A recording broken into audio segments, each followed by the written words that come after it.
네, 광교성서당 요한복음 10강을 시작하겠습니다. 예, 안녕하세요. 예, 감사합니다. 늦은 시간에 이렇게 피곤하실 텐데 직장에서 돌아오셔서 오늘 거의 전원이 지금 참석하고 있다 그러네요. 예, 너무 감사합니다. 자, 지난번 그 9강이 예수 요한복음 12장을 중심으로 해서 7가지 표적 사건에서 이제 긴 강화로 넘어오고 그 다음에 이제 예수의 죽으심과 부활이 기록되어져 있는 2부로 넘어옵니다. 넘어오는 연결사사가 12장에 있었다 그랬죠. 그래서 3가지 연결사사를 공부를 했습니다. 여러분 마리아가 기름 붓는 사건, 가룟 유다의 배신 사건, 그 다음에 예수님의 예루살렘성 입성 사건, 이 3가지 사건을 이제 아주 잘 드러내고 있어요.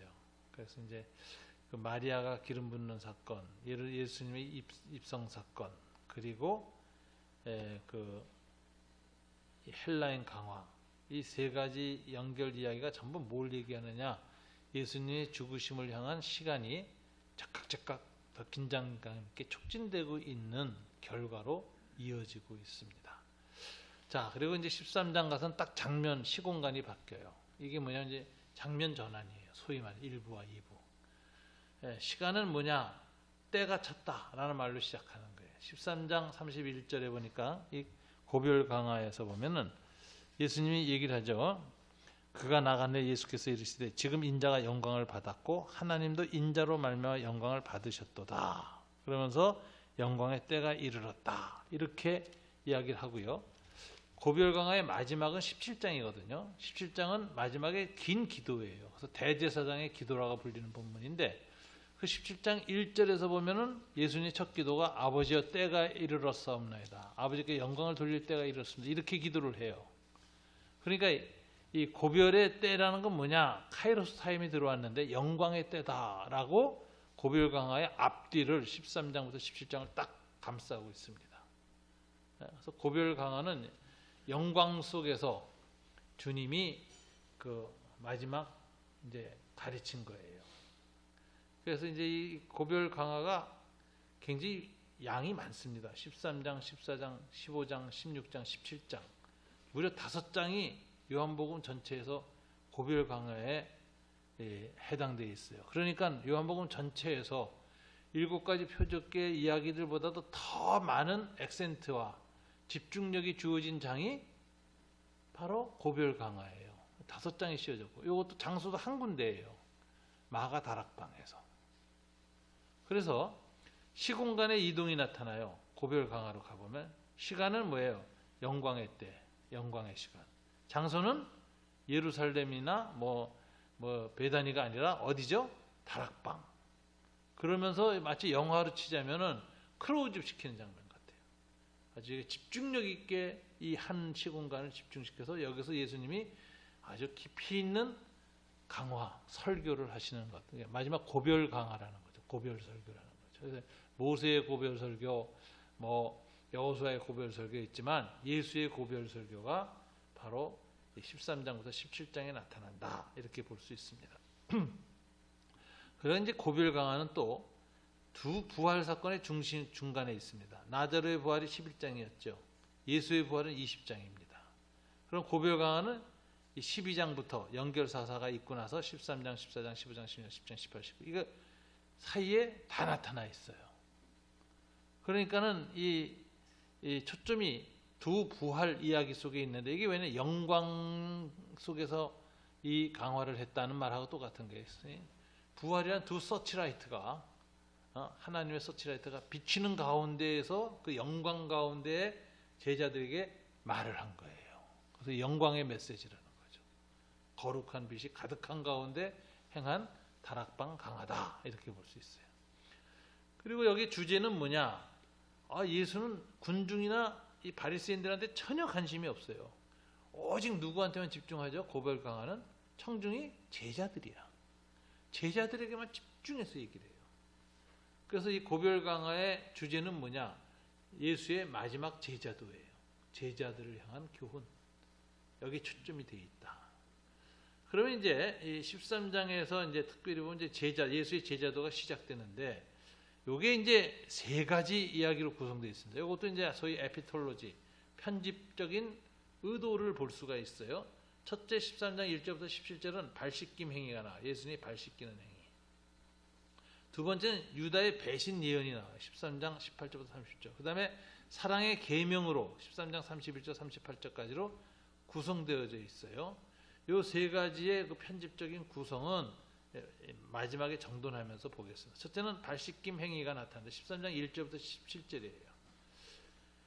자, 이게 언제 행한 것이냐? 목요일 저녁 만찬에서 행했다. 자, 예수님은 금요일 날 유월절 만찬을 못 드셨어요. 왜? 유월절 만찬 시작하는 날, 그날 저녁부터가 유월절 시작인데 낮에 죽으셨다가 아침 9시부터 오후 3시 사이에. 그럼 제자들하고 예수님이 만찬한 것은 금요일이 아니라 목요일 저녁이 최후의 만찬이에요. 이 미켈란젤로의 그림에 나온 그 최후의 만찬은 목요일 만찬이야. 목요일 만찬은 유월절 만찬이 아니에요. 그럼 이건 뭐라고 봐야 되느냐? 소위 그냥 식탁 교제. 유월절을 앞두고 제자들이 마치 식탁 교제하는데, 복음서에 어떻게 되어 있냐면 내가 이 유월절 식사를 먹기를 원하고 원하였노라 이래요, 복음서에는. 그러니까 예수님이 유월절 날의 만찬을 직접 못하지만 그 전날 식탁 교제를 하면서 이것을 유월절 식사하고 대비시켰어요. 그래서 이제 그런 의미가 있어요. 그런데 이게 재미난 사실은 이제 유월절 만찬을 예수님과 제자들이 못했거든요. 그냥 니산월 그저 14일 금요일 저녁에. 그런데 이제 이 유월절 만찬의 특징은 어린 양의 고기를 먹는 거예요. 그런데 어린 양으로 언제 잡히느냐? 유월절이 시작되기 전날 오후 3시에 죽어요.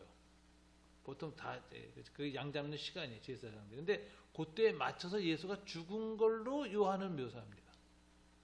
시간을 명시한 이유가 오후 3시에 돌아가셨다는 걸 기록하는 이유는 뭐냐? 예수님의 죽음은 보라 세상죄를 지고 가는 하나님의 어린 양이로다 한 그것이 성취되는 사건이야. 양의 죽음 시간에 예수가 죽는다라는 걸 얘기를 해요. 죽었을 때 그 옆에 시체를 찔렀더니 뭐가 나서 물과 피가 나왔다. 이것도 성례전적이죠. 물은 죄 씻음, 세례를 의미하고, 피는 성찬, 예수의 피로 생명을 양식을 얻는 것을 이야기하는데, 예수의 생애를 바라보는 관점이 요한은 전부 성례전적 해석을 한다는 거죠. 세례와 성찬과 연결시켜서 해석을 합니다. 그래서 이 목요일 만찬은 사랑의 식탁 교제의 성격을 갖고 있는데, 예수는 이게 내가 유월절 음식을 먹기를 원했다라고 의미를 둡니다. 자, 그러면 이 식탁 교제에서 주님은 마지막 제자들을 선포했는데, 그건 뭐냐면 서로 사랑하라. 이게 예수님의 이 마지막 만찬에서 주신 계명이에요. 예수님은 발 씻김 행위를 하셨는데, 발 씻김 행위는 두 가지 의미가 있습니다. 첫째,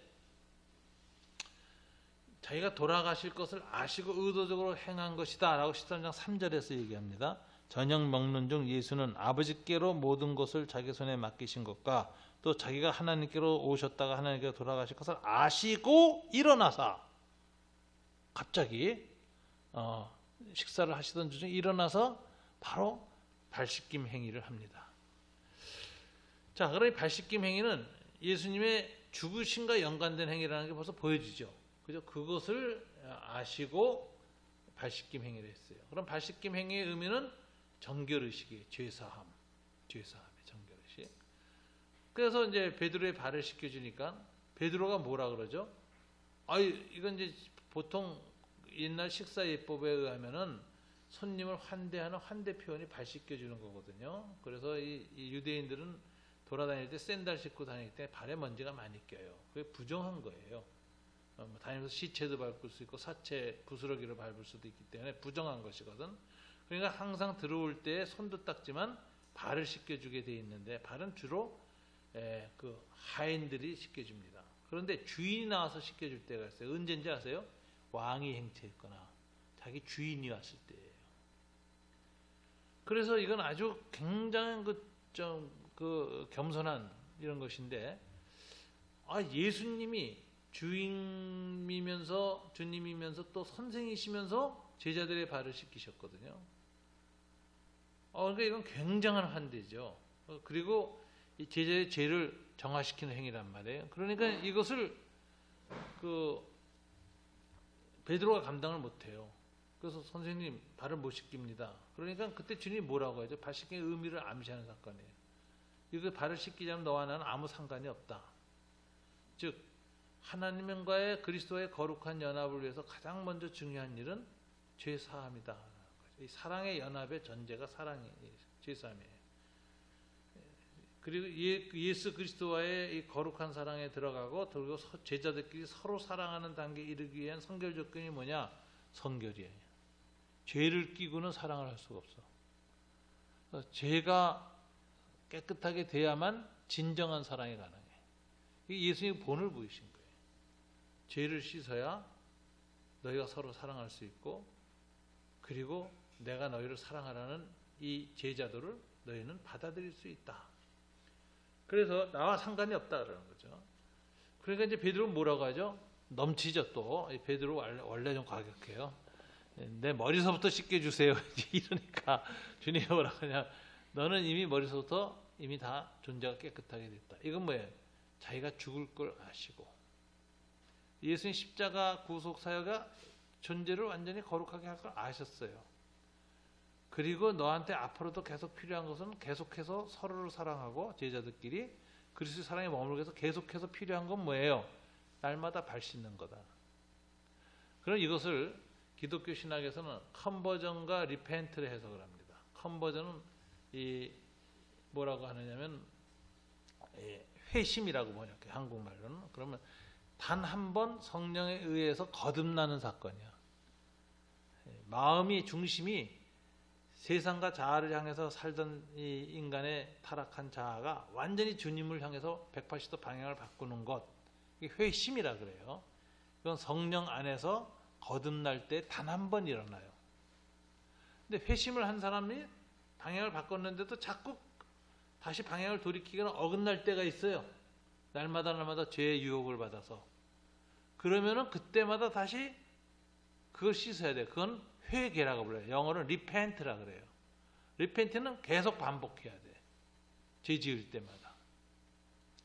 조직 신학에서는 회심은 자범죄를 씻겨주는 것, 본죄를 씻겨주는, 원죄를 씻겨주는 것이고, 회개는 자범죄, 원죄가 씻김 받았는데도 또 다시 죄를 범할 때 씻는 거예요. 그러니까 예수님이 내가 머리부터 발까지 이미 다 깨끗하다 말하는 것은 이제 원죄가 예수 그리스도 십자가 구속 사역에 의해서 다 씻겨졌다는 걸 선언하는 것이면서, 그럼에도 불구하고 매일 일상에서 미치지 못한 죄를 씻어야 된다. 리펜트를 얘기하는 거예요. 그러면서 발을 씻겨주는데 이 리펜트가 일어나야만 뭐가 가능하다는 거예요? 서로 사랑하는 게 가능하다. 이 사랑하라는 예수의 마지막 제자도는 무엇에 의해서만 가능하냐? 성결에 의해서 가능하다. 회심과 회개에 의해서만 시작할 수 있는 게 사랑이에요. 이게 이제 예수님이 가르쳐 주는 거예요. 그래서 예수님이 이렇게 하신 것은 본을 보이신 것이다 라고 하는 게 바로 14절에 나오죠. 그들의 발을 씻기신 후에 옷을 입으시고 다시 앉아 그들에게 이르시되 내가 너에게 행한 것을 너희가 아느냐? 너희가 나를 선생이라 또는 주라 하나 너희의 말이 옳도다. 내가 그러하다. 그런데 내가 주와 또는 선생이 되어서 너희 발을 씻었으니 너희도 서로 발을 씻어주는 것이 옳으니라. 내가 너에게 행한 것 같이 너희도 행하게 하려 하여 본을 보였노라. 예수님이 제자도 본이에요. 제자도 본인데 이 본은 뭐냐면은 선생이나 주가 되어서도 먼저 자신을 낮추고 제자의 죄를 발을 씻겨주고 죄를 용서해 줬잖아요. 그럼 제자들끼리는 먼저 자신을 높이지 말고 서로 자신을 상대방보다 낮추어서 겸손을 통해서 상대방의 죄를 용서해야 돼. 이게 전제돼야 서로 사랑할 수 있어요. 이게 본을 보인 거예요. 여기 이제 부부가 계시는데 이제 뭐 여기 다들 부부 결혼 생활하다 다 부부들인데 부부 사이에서도 한쪽이 사랑하긴 사랑하는데 오만하고 무례하거나 권위주의적으로 그래서 남성 뭐 가부장적 이데올로기를 가지고 항상 남편을 아내를 좀 무시하는 척하면서도 무시하면서도 사랑하는 사람 많아요. 극진하게. 근데 그런 사랑을 받으면서도 뭔가가 완전한 사랑이 아니야. 항상 여운이 나와. 찜찜하고 고통스러운 게. 그런데 낮추면 상대방의 그런 권위주의적이나 어떤 우월적인 이런 인식이 없이 정말 인격적으로 참 낮은 자세를 가지고 겸손하게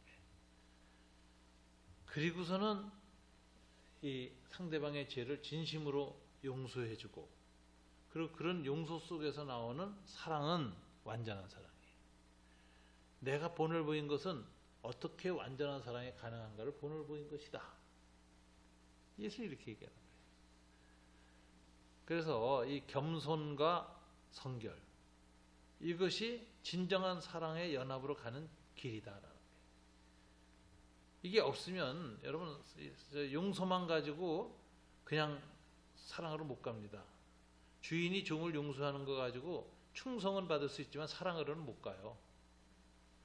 근데 정말 겸손하게 낮아져서 용서를 할 때 있잖아요. 그럴 땐 감동이 오는 거예요. 인격적 감동이 오지. 이게 예수님이 본을 보였다니까. 내가 주와 선생인데 스스로 낮아져서 너희들의 발을 씻기면서 내가 겸손함으로 너희들의 죄를 용서하는 상징적 행위를 했다. 이것은 내가 너에게 본을 보인 것이다. 그래서 진정한 사랑의 시작은 뭐예요? 겸손함에서 나오는 용서예요. 둘 다가 필요해요. 둘 중에 하나만 결여돼도 안 되는 거예요. 그래서 이게 참 부부 사이에도 굉장히 적용이 많이 되는 겁니다. 오만하고 무시하는 태도를 가지고 사랑하면 사랑하긴 사랑하는데 깊은 사랑으로 못 가요. 근데 정말 겸손하게 정말 할 때 그 인격적 감동이 오면서 서로의 죄를 용서해 주게 돼요. 서로가 그래야 돼요. 여자도 그렇고 남자도 그렇고. 그리고 뭐 이 같은 교육자 사이도 그래야 돼요.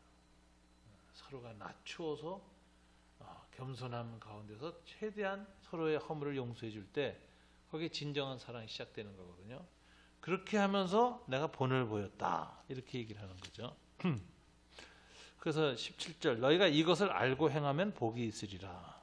내가 진실로 진실로 너희에게 이르노니 종이 주인보다 크지 못하고 보냄을 받은 자가 보낸 자보다 크지 못하나니 너희가 이것을 알고 행하면 복이 있으리라. 스스로를 낮추어서 그리고 서로에게 죄를 용서하는 자가 복이 있다. 이렇게 얘기하는 거죠. 그래놓고 이 발 씻는 행위는 결국 영접하는 행위예요. 주인이 식탁 공동체에 받아들이는 것이 발 씻는 행위거든요. 그래서 발 씻는 것은 영접이에요. 그것이 20절에 예수님이 얘기했죠. 내가 진실로 진실로 또다시 이제 발 씻기고 나서 뭐라고 하셨죠? 너에게 이르노니 내가 보낸 자를 영접하는 자는 나를 영접하는 것이요 나를 영접하는 나를 보내시는 이를 영접하는 것이야. 발 씻음은 영접의 표시고 사도들을 영접하는 것은 사도를 보낸 예수를 영접하는 것이고 예수를 영접하는 것은 예수님을 보낸 하나님을 영접하는 것이다. 이렇게 얘기를 해요. 그래서 이 발 씻김을 통해서 서로 사랑하라는 제자들을 친히 행위로 가르쳐 주셨는데 이건 아주 중요한 본이 되는 메시지인데 여기서 본이 된다는 건 두 가지예요. 인격적인 낮춤, 겸손, 그리고 용서. 상대방의 죄를 용서해 주는 것. 이럴 때 감동이 오는 거예요. 그러니까 이제 도덕적으로도 우위에 있는데 너는 참 또 죄 지었지. 내가 이번에 한 번 더 용서해 주마. 이건 아니라는 거죠. 이건 진정한 사랑의 시작이 안 된다는 거예요. 낮추어서 상대방한테 오만하지 않고 우월감이나 어떤 이런 것이 없이 정말 자기를 낮추어서 받아들이면 영접하면 그 사람을 마음으로 영접하는 거예요. 진심으로 형제로 자매로 주님의 백성으로 영접하고 그 죄를 씻기어주는 이런 발씻음 행위에 나타난 이것을 행하면은 그것이 뭐예요? 그 사람을 보낸 자를 영접하는 것이고 그 보낸 하나님을 영접하는 것이다. 그래서 영접의 원리하고 연결시켜서 겸손과 죄 용서가 진정한 영접이고 그리고 거기에서부터 서로 사랑하라는 계명을 제자도를 실천할 수 있다. 이렇게 주님이 가르치고 있습니다. 아주 복합적인 메시지가 이 안에 들어있어요. 사도 요한은 이처럼 예수가 자기 사람들을 끝까지 사랑하신 것을 드러내는 맥락에서 발 씻기는 행위를 묘사했습니다. 13장 1절이죠. 유월절 전에 예수께서 자기가 세상을 떠나 아버지께로 돌아가실 때가 이른 줄 아시고 세상에 있는 자기 사람들을 사랑하시되 끝까지 사랑하시니라 그래놓고 발을 씻겨요. 그럼 끝까지 사랑하시는 표현이 발 씻김이었어요. 그리고 나서 2절에 묘한 말이 나옵니다. 갑자기 끝까지 사랑하셨는데 가룟 유다 이야기를 암시를 탁 해요. 이게 아주 묘한 얘기죠.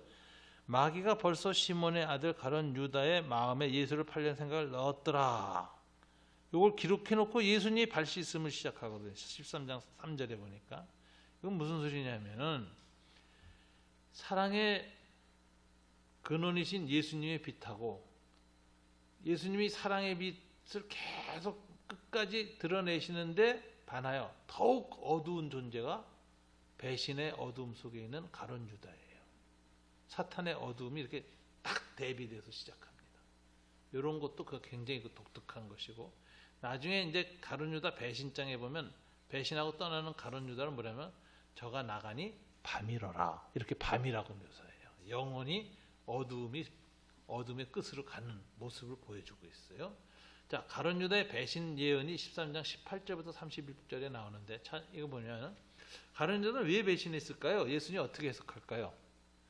요한은 하나님의 선택을 받지 못한 결과라고 해석합니다. 13장 18절부터 20절.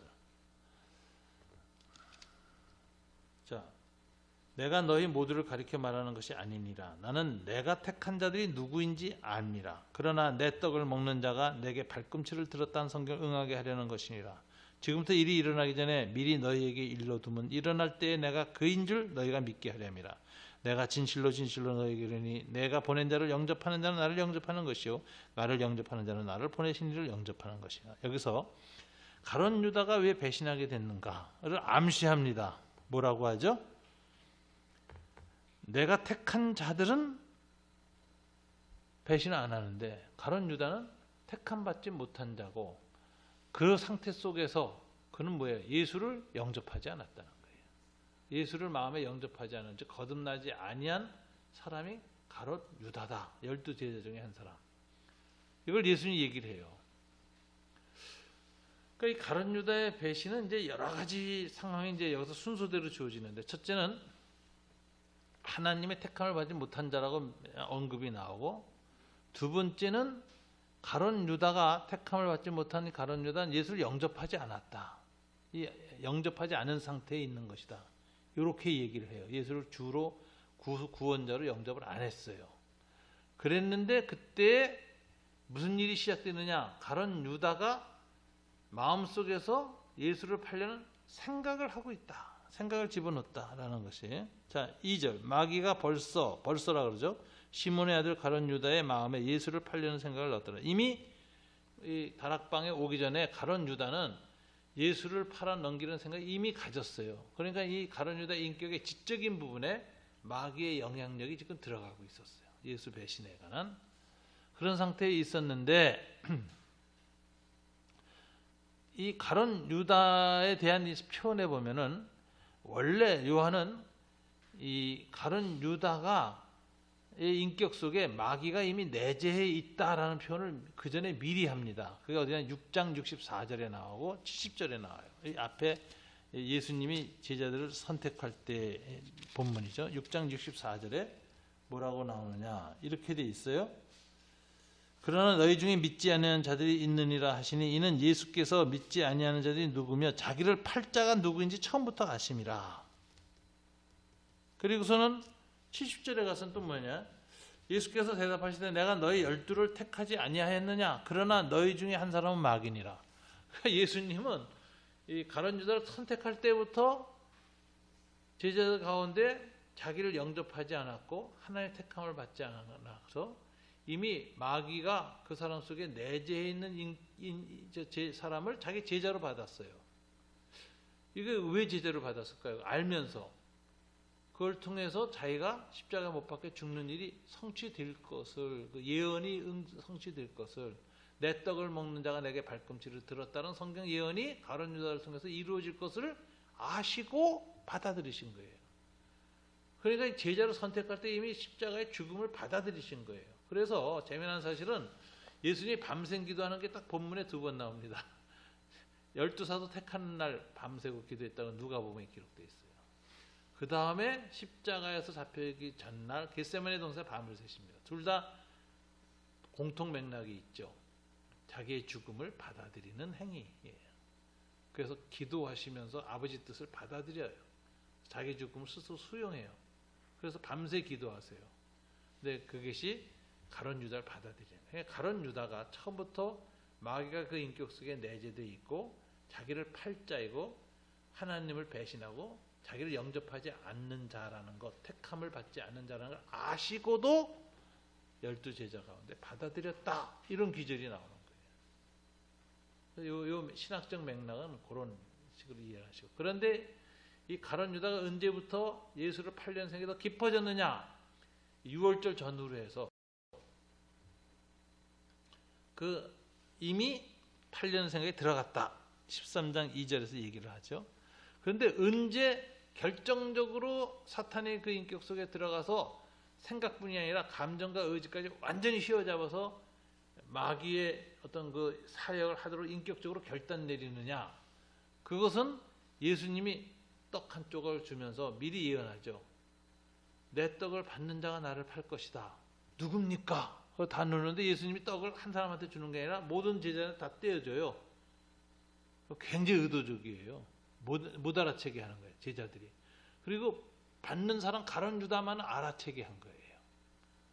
그래서 떡을 이렇게 줬는데 그건 뭐냐? 예수가 12제자 중에 가룟 유다를 받아놓고서도 끝까지 사랑한 대상 중에 하나가 가룟 유다였어.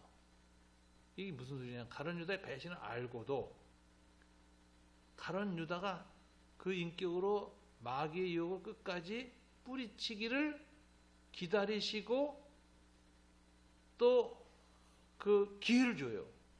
그래서 양심을 자꾸 자극한다고. 암시하면서.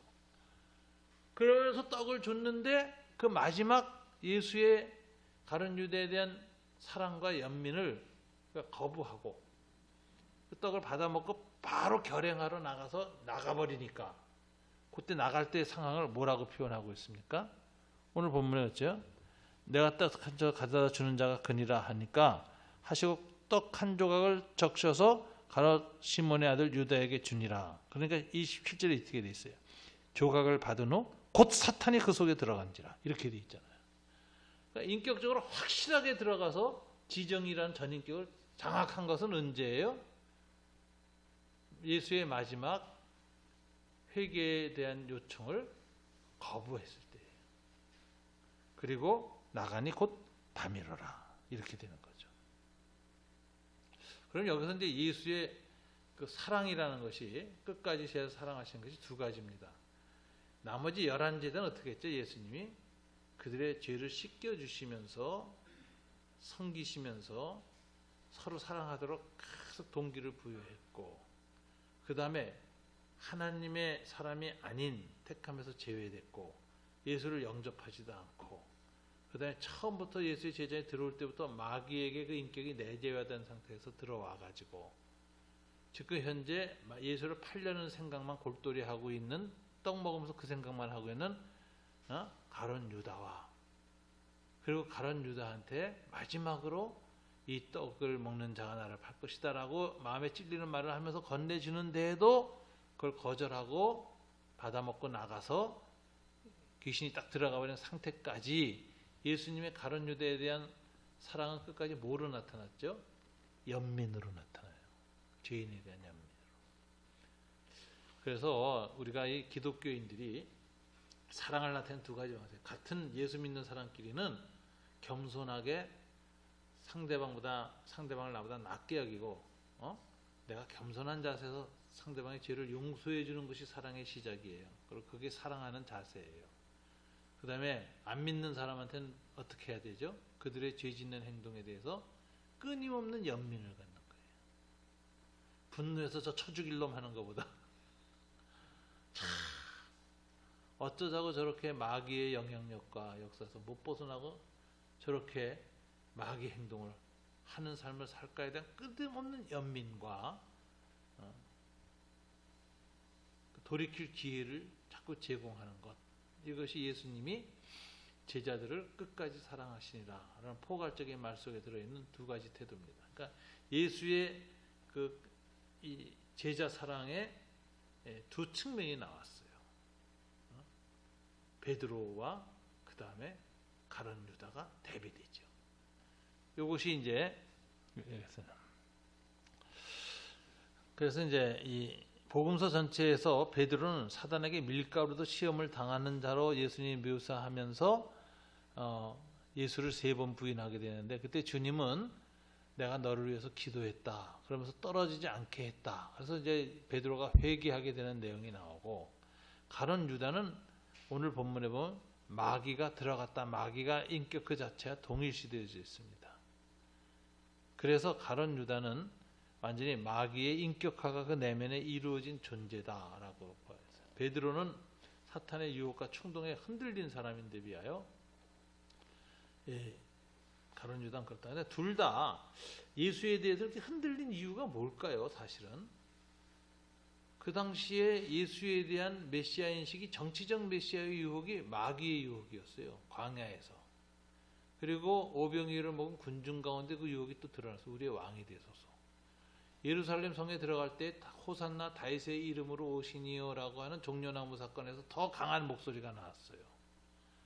그리고 거기에 대한 열망은 제자들도 있었어요. 그게 너무 강해가지고 예수님이 죽겠다고 할 때 베드로는 죽을 수 없다고 크게 소리 지르고 예수께 저항을 합니다. 그러니까 예수님이 사탄아 내 뒤로 물러가라는 야단을 사탄이라는 맥락이 거기서 또 나와요. 그리고 가룟 유다는 예수는 우리가 기대했던 정치적 메시아가 아니야. 아예 그냥 팔아버려야 되겠다 라고 결정을 내렸을 때 마귀가 들어갔다 이렇게 표현이 돼요. 그러니까 이 마귀라는 맥락이 정치적 메시아니즘하고 한결같이 연결되어 있다는 거죠. 그게 가룟 유다가 예수를 파괴된 동기입니다. 그런데 그런 유다의 배신에 대해서 예수님이 연민을 가지고 지켜보는 모습이 나와요. 자, 마귀가 가룟 유다에게 들어갔다고 했을 때 가룟 유다에게 어떤 현상이 일어났을까? 이걸 잘 보셔야 되는데 가드 포세션 현상이 안 일어납니다. 가룟 유다가 막 눈이 뒤집어지고 소리 지르고 하는 조현병 현상 안 나타내요. 오히려 더 냉정하고 차가운 인격화가 일어나요. 이걸 뭐라고 얘기하냐면은 마귀가 들어간 사람에게 인격에 두 가지 특징이 있습니다. 가드 포세션 현상, 즉 침략당에서 정복당해 있는 상태에 있는 사람에게는 그런 현상이 일어나고 있어요. 조현병이. 인격이 둘로 갈라지는 거예요. 내 인격과 마귀 인격이 둘이 들어와서 왔다 갔다 하는 거예요. 인격의 분열 현상이죠. 그런데 완전히 통합되면은 어떻게 되느냐? 분열 현상이 안 나와요. 지극히 냉정하게 이성적 판단을 해나가고 하는데 아주 사악해져요. 이게 제일 무서운 단계예요. 스카펙이라는 사람이 쓴 유명한 거짓의 사람들이라는 책이 나와요. 스카펙은 이제 심리학자, 상담학자, 정신병학자. 이 사람이 귀신 들린 사람을 분석을 해요. 그런데 재미나서 귀신 들린 사람만 분석한 게 아니라 귀신 들린 사람의 인격에서 마귀 인격이 완전히 발현됐을 때, 눈이 두드러가고 목소리가 바뀌고 나왔을 때 그 마귀하고 대화를 해서 마귀의 정신세계를 분석해내. 굉장히 독특한 사람이에요. 스카펙은 정말 거짓의 사람들은 인문학 책에서 최고로 꼽히는 책입니다. 이게 심리학 쪽에서.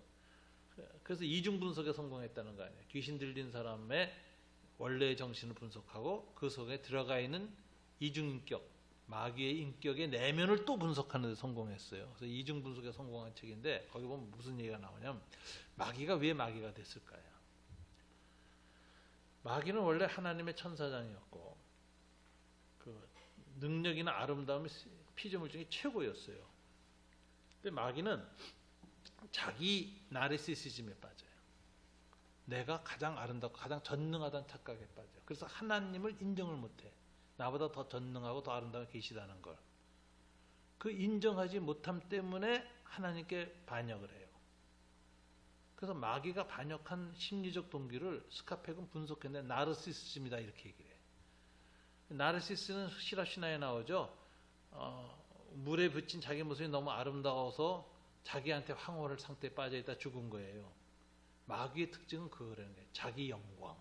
항상. 그래서 이 마귀의 그 나르시시즘을 잘 보여주는 우화가 있죠. 백설공주와 일곱 난쟁이 이야기. 거기 마녀가 나오죠. 마녀는 매일 나와서 뭐 하죠? 거울한테 질문해요. 거울아, 거울아. 이 세상에서 누가 제일 이쁘니? 거울이 너 그러면 마귀가 행복하고 기뻐서 웃는데 백설공주 그런 순간에 얼굴이 변하고 막 눈이 뻘개지는 거예요. 마귀의 본색이. 나르시시즘이라는 거죠. 나르시시즘이란 뭐냐면 자기가 자기를 속이는데 완벽하게 속인 거예요. 자기 자신이. 자기의 허상에 자기가 속아 있어요. 그리고 그걸 몰라요.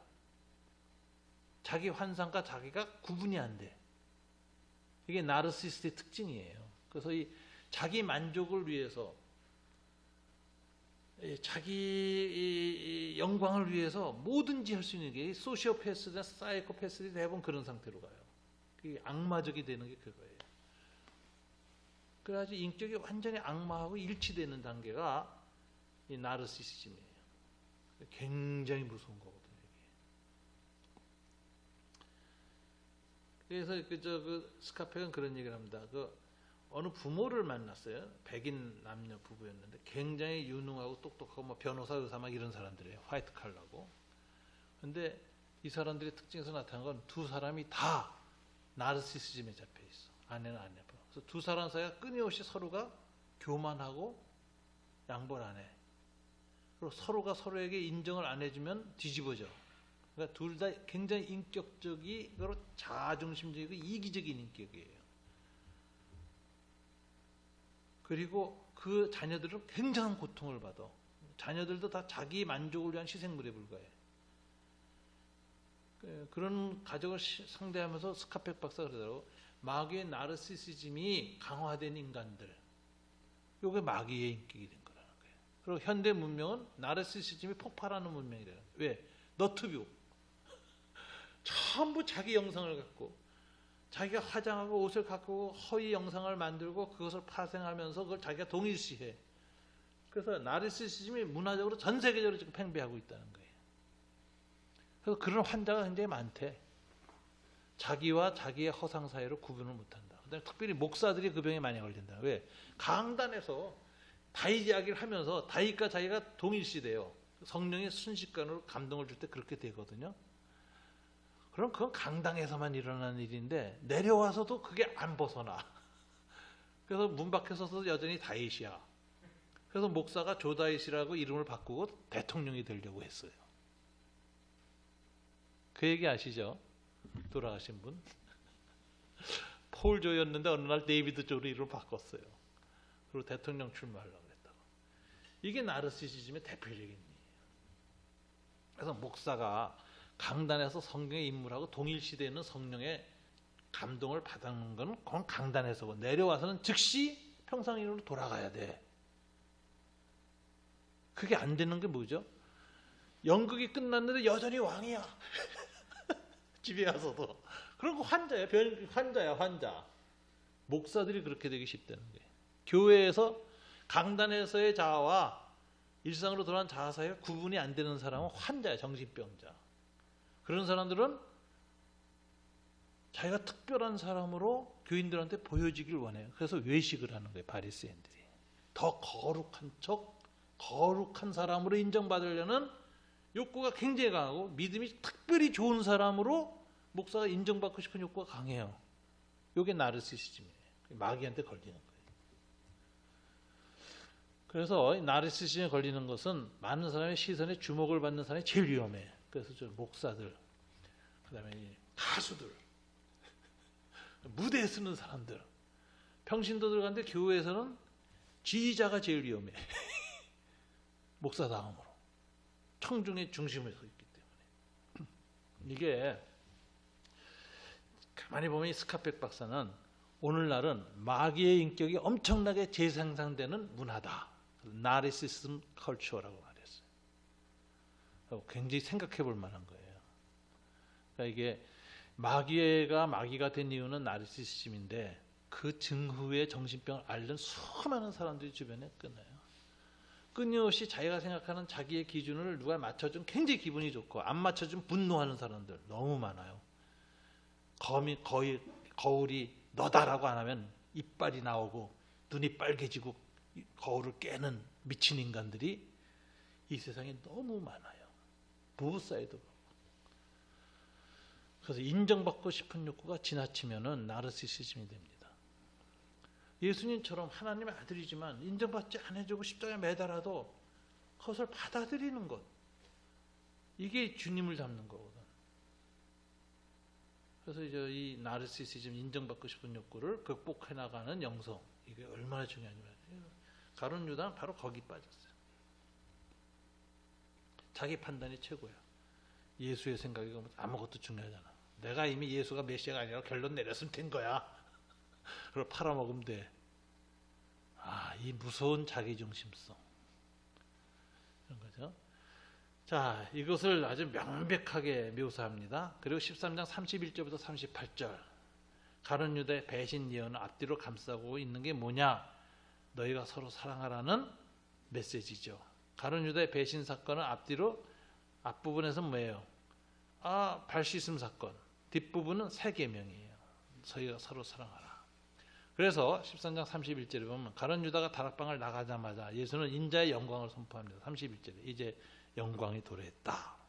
인자가 영광을 받았고 이제 바로 이제 죽음이 시작돼요. 가룟 유다가 나감으로써 지금 영광을 받았고 하나님도 인자로 말미암아 영광을 받았도다. 그리고 32절에 부활을 얘기하죠. 만일 하나님이 그로 말미암아 영광을 받으셨으면 하나님도 자기로 말미암아 그에게 영광을 주시리라 곧 주시리라 이렇게 얘기해요. 그러니까 죽음을 통해서 가룟 유다의 배신을 통해서 죽음을 통해서 자기가 하나님께 영광을 돌리고 아버지께서 이제 자기에게 또다시 영광을 줄 텐데 그건 부활의 영광이에요. 이걸 내다보고 선언합니다. 인자의 영광을 선포합니다. 그래서 이 새 계명은 영광 가운데 선포된 새 계명인데 이것은 마치 그 모세의 언약 의식하고 비슷해요. 모세가 시내산에서 하나님의 빛이 나타나는 영광 가운데 십계명을 준 것처럼 예수님도 이 십자가의 영광 속에서 서로 사랑하라는 새 계명을 줘요. 그래서 이게 마치 영광의 사건이다 이거야. 그러면서 예수님은 십자가 순환 영광의 자리에 베드로가 지금은 따라올 수 없으나 후에는 따라오리라.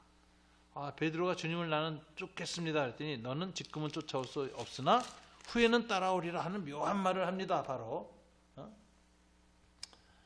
36절이죠. 시몬 베드로가 이르되 주여 어디로 가시나이까? 요즘은 호바디스 도미네라는 구문이죠. 라틴어로.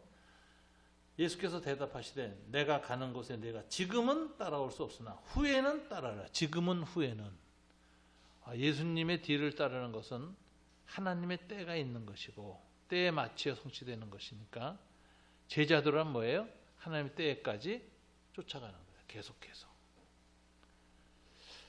자, 여기에서 예수는 사랑이라는 계명을 줄 때에 이 가룟 유다의 배신 사건을 샌드위치처럼 가운데에다 놓고 앞뒤로 사랑의 발씻김 행위, 그다음에 사랑의 새 계명을 줍니다. 오히려 이것을 통해서 그 사랑을 더 돋보이게 하고 드러내는 대조 본문, 대조 구조를 갖고 있습니다. 예수가 가룟 유다의 배신을 미리 알고도 그것을 수용하는 행위 자체가 사랑의 완성이다. 따라서 십자가의 고난은 사랑의 완성이고 그리스도의 영광이며 아버지께 영광을 돌리는 행위이다. 그 결과 하나님은 예수에게 부활의 영광을 곧 주실 것을 계시하고 있다. 새 계명을 주면서 예수는 제자를 작은 자라고 부르는데 작은 자라고 13장 35절에 부르죠. 이게 굉장히 중요한 소자론입니다. 예수님이 그들을 부르 너희가 서로 사랑하면 이로써 모든 사람이 나를 사랑하는 줄 안다 하면서 33절에 보면 작은 자들아 이렇게 얘기를 해요. 소자는 항상 예수의 표현에서 하나님 나라의 우선 초청권자이고 하나님의 우선 관심자이고 예수님이 자기를 동일시한 사람들이에요. 마태복음 10장 42절, 그 밑에 9절도 쭉 내서 작은 자기들만 뽑았어요. 그 중에 한 가지만 뽑겠습니다. 마태복음 10장 42절, 누구든지 제자의 이름으로 이 작은 자 중 하나에게 냉수 한 그릇이라도 주는 자는 진실로 진실로 너에게 이르노니 그 사람이 결단코 상을 잊지 않을 것이다. 그러면서 내 자신이 바로 이 작은 자다라고 얘기를 하죠. 마태복음 25장에서도 뭐라고 얘기합니까? 임금이 대답하여 이르시되 내가 진실로 너에게 이르노니 너희가 여기 형제 중 지극히 작은 자 하나에게 한 것이고 내게 한 것이라. 예수의 자기 동일시는 누구한테 일어나요? 사도들 가운데의 작은 자, 즉 복음을 전파하기 위해서 작은 자가 된 사람들, 가난하고 소외된 사람들, 그 다음에 진짜 사회적으로 가난하고 소외된 사람들과 예수는 자기를 동일시합니다. 그리고 그들을 영접하는 것이 예수를 영접하는 것이고 예수를 영접하는 것이 바로 하나님을 영접하는 것이다. 이렇게 가르쳐요. 이게 소자 영접론이죠. 하나님 나라의 우선 관심자, 우선 초청 대상자, 그리고 예수와 동일시된 사람들. 그렇죠? 익명의 예수라는 게 익명의 예수. 우리 주변에 가난한 사람들. 우리 교회가 지난달에 아주 좋은 결정을 했어요. 운영위원회에서 우리 이 장애인 공동체를 우리 교회에서 받아주기로 해서 장애인 학교를 여기서 이제 내내 열 수 있도록 장소를 허락을 해줬습니다. 그래서 이제 정신지체 장애인이라서 학교 다닐 때는 괜찮은데 졸업하고 나면 성인이 됐는데도 돌봐줄 수가 없잖아요. 그들을 주간 보호를 해주는 거예요. 주간에 교육시키는 그 정신지체 장애인들의 그 정말 주간 교육센터를 우리 이택 목사님이 열겠다고 요청 왔는데 아주 만장일치로 허락을 했습니다. 이게 영접한 거예요. 영접한 거. 이게 예수님이 영접한 거예요. 이게 복의 근원이에요. 그래서 우리는 하나님의 축복의 근원을 하나님의 은총으로 우리가 또 영접했다 하는 기쁨이 있어요. 저는 기대가 됩니다. 그렇게 장애인 공동체를 기쁨으로 영접했기 때문에 하나님 축복하실 것이다. 우리 교회를 이런 확신이 들어요. 하여튼 예수의 작은 자론도 마지막에 딱 나오면서 13장이 끝납니다. 자, 13장은 고별 강화, 장소는 시공간이 바뀌었습니다. 하나님의 때, 영광의 때에 스포라이트를 빛을 쫙 비치면서 다락방이라는 한 공간을 아주 근접 촬영, 클로즈업 시키면서 예수님이 제자도를 가르치는 거예요. 서로 사랑하라. 그래서 사랑하라는 메시지를 줄 때에 사랑의 행위인 발씻김 행위를 먼저 하시고 나중에 사랑하라는 강론을 주시는데 가운데에 가룟 유다의 배신 행위를 묘사하면서 오히려 빛과 어두움, 사랑을 더 아주 찬란하게 역설적으로 드러내는 그런 구조를 13장이 갖고 있습니다. 이게 고별 강화의 시작이에요. 그래서 오늘이 고별 강화 1입니다. 13장. 다음 강의는 고별 강화 2 해가지고 14장, 15장, 16장까지 아마 봐야 될 거예요. 이건 뭐냐? 보혜사 성령론이에요. 보혜사 성령론. 17장이 이제 예수의 고별 강화, 고별 기도, 대제사장의 기도와 예수의 죽음. 18장, 19장 예수의 죽음이죠. 20장, 21장이 예수의 부활. 이렇게 돼서 이번 요한복음 강의가 마쳐질 것 같습니다. 오늘 여기서 끝냈습니다. 감사합니다. 예.